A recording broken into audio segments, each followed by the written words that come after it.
এটা কিন্তু খাবার লবণ না, এটা গাছের জন্য লবণ। এর শিকড়টা একটু ভেজা ভেজা থাকে, গাছ খুব হেলদি হয়। যদি বৃষ্টি দেখে নেন এটা আরো বেশি ভালো হয়। যে প্লাস্টিকের না, এইভাবে করে পানিতে ভিজাবো। ডিমের খোসা শুকায় গেছে, এগুলি চা খাওয়ার পরে আমি কিন্তু এই যে লিগারগুলি ফালাই নাই, সবগুলি লিগার প্যাকেট থেকে খুলে এটির সাথে মিলাবো। সেটাই আপনাদের সাথে আমি মিলানোর পরে টপে দেবো। গাছ লাগাই দিছি, রাত এগুলি সেট হয়ে যাবে, গাছের কোনো সমস্যা হবে না। আমাকে মুক্তা আপা কতগুলি টমেটো চারা দিয়েছে, আর বেগুনের চারা, চালকুমের চারা, এগুলো। আসসালামু আলাইকুম, কেমন আছেন সবাই? আশা করি সবাই আলহামদুলিল্লাহ ভালো আছেন। আমরাও সবাই অনেক ভালো আছি। আজকে চলে এসেছি নতুন আরেকটা ভিডিও নিয়ে। আজকে আমি এই যে টপ থেকে সব মাটিগুলি প্লাস্টিক ব্যাগের উপরে রেখেছি, এখন সব খালি। এখানে এই মাটির ভিতরে আমার কিচেনে যত সবজির পচা ঠচা ছিল, খোসা ঠোসা, আমি সব এখানে ফেলাইছি। এই যে দেখেন, আমি এমনি কিন্তু দেখা গেছে গাছ লাগালে যত্ন করলে হয় না, কিন্তু এই যে আমি আলু খাওয়ার পরে এই যে চোকলা যে কাইটে ফেলাইছিলাম সেখানে গ্যাস ছিল, তো দেখেন সেই চোকলা থেকে এত সুন্দর একটা আলু গাছ হয়েছে। তো এই মাটিগুলি আমি এখন সব নাড়াচাড়া করে ফেলাইবো। তো এই গাছটার জন্য আমার খুব মায়া লাগতেছে, খুবই সুন্দর একটা গাছ হয়েছে। এটা অবশ্য এক সাইডে যদি লাগাই দিই তাহলে কিন্তু হয়ে যাবে। তো এই মাটির সাথে এখন আমি যেহেতু টপে দেব, টপে দেওয়ার জন্য আমি এখানে আর কি এখানে মাটির সাথে মিলাবো সেটাই আপনাদের সাথে আমি এখন শেয়ার করবো। কিন্তু পুরান মাটি, কারণ প্রত্যেক বছর তো আর কিনা মাটি, এত মাটি কিনে তারপরে কিন্তু ব্যবহার করা যায় না। এখানে মাটির কিন্তু অনেক দাম, তাই পুরান মাটিতেই আমি গাছ লাগাই। সব মাটিগুলি ঢাইলে মাটিগুলির সাথে আমি যা যা মিক্স করি তাই আপনাদের সাথে আমি এখন শেয়ার করব। তো এই যে এখানে আমি নিয়েছি, এটা হলো নারকেলের মাটি, নারকেলের একদম গুঁড়া যে মাটিটা, এটা টপের মাটির সাথে এটা দেওয়া কিন্তু খুবই জরুরি। আর এটা দিলে কিন্তু গাছের জন্য খুবই ভালো, কারণ এই নারকেলের এই গোড়াটা না, এটা গাছের মানে পানি রাখতে সাহায্য করে, শিকড়টা একটু ভেজা ভেজা থাকে, গাছ খুব হেলদি হয়। তো এইগুলি এখানে কিনতে পাওয়া যায়, এখানে পাওয়া যায়। তো আমি এখানে কিনে আনার পরে আমি একটা পিস এভাবে এটার ভিতরে পানিতে ভিজাইয়া তারপরে আর কি রাখছিলাম। এখন এই যে সব গুঁড়া হয়ে গেছে। আর এইদিকে আমি নিয়ে এসেছি, এটা কিন্তু খাওয়ার লবণ না। এই যে সল্টস দেখে অনেকে মনে করেন না যে এটা খাবার লবণ, এটা কিন্তু খাবার লবণ না, এটা গাছের জন্য লবণ। এপসম সল্ট এটা হলো শুধু গাছের জন্য ব্যবহার করা হয়। আর এখানে প্যাকেটের গায়ে কিভাবে ব্যবহার করতে হবে, কি পরিমাণ দিতে হবে, কিভাবে ব্যবহার করা, যত নিয়মাবলী সবকিছু কিন্তু এখানে প্যাকেটের গায়ে কিন্তু লেখা থাকে। তো এখান থেকে নেব। আর এইদিকে এই যে আমি যত চায়ের লিগার, এই যে চা খাওয়ার পরে আমি কিন্তু এই যে লিগারগুলি ফালাই নাই, সবগুলি লিগার প্যাকেট থেকে খুলে এই যে আমি এইভাবে করে রাখছিলাম। এগুলি শুকায় নিছি, শুকায় গেছে। তো এই মাটির সাথে এখন আমি এগুলিও দিয়ে দিব।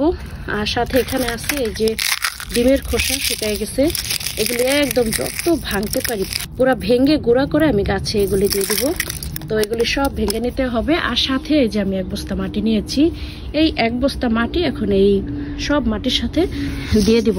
তারপরে সব মাটির সাথে মিলানোর পরে আমি সবগুলি টপের ভিতরে এই মাটিগুলি দিয়ে দেব। এখানে আসছি।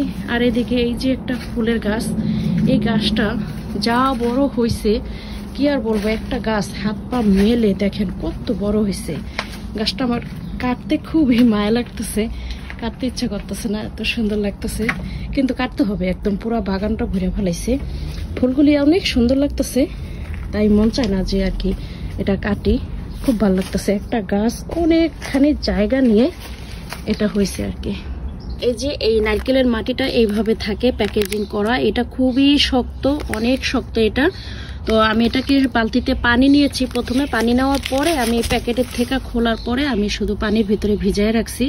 তো পানিতে ভিতরে ভিজায় রাখার পরে এই যে দেখেন কত সুন্দর একদম গুঁড়া গুঁড়া হয়ে বের হয়েছে। আর এই তো এই পাশে নিয়েছি 1 বালতি পানি, 1 বালতি বলতে যা পরিমাণ দরকার একটু পরিমাণ মতো পানি। কারণ এই যে ডিম খাওয়ার পরে ডিমের যে প্যাকেটগুলি, এগুলি কিন্তু কাগজের, প্লাস্টিকের না।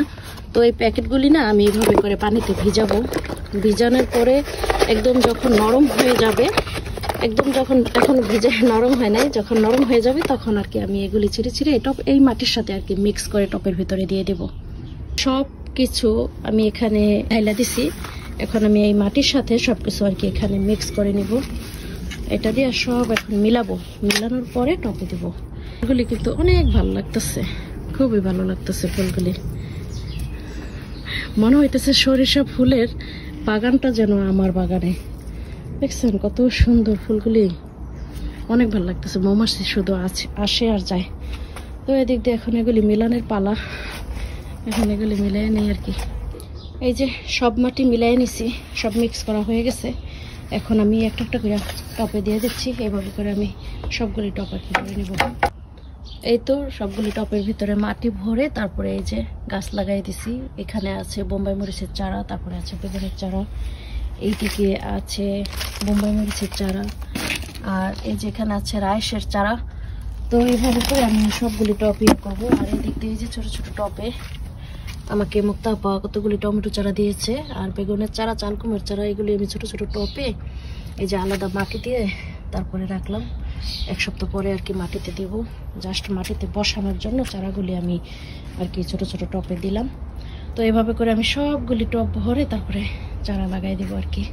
আজকের এই কাজ কিন্তু আমি সেই সকাল থেকে শুরু করেছি। আমি টপের ভিতরে মাটি দিয়েছি সকালবেলা, আর এখন যেহেতু বিকেলবেলা আমি এই টপের ভিতরে সব গাছ দিয়ে দিলাম। কারণ যে কোনো গাছ আপনারা ট্রান্সফার করেন না কেন, আপনাদের কিন্তু অবশ্যই কিন্তু করতে হবে বিকেলবেলা। কারণ যদি দিনের বেলা একটু যেহেতু সানি ছিল, আপনাদের দেখেছিলাম একটু রোদ্র ছিল, তাই আর কি আমি সকালবেলা দিই নাই। তো এই যে বিকেলবেলা দেব, সারা রাত এগুলি সেট হয়ে যাবে আর গাছের কোনো সমস্যা হবে না। গাছগুলি খুব সুন্দরভাবে আর কি সেট হয়ে যাবে।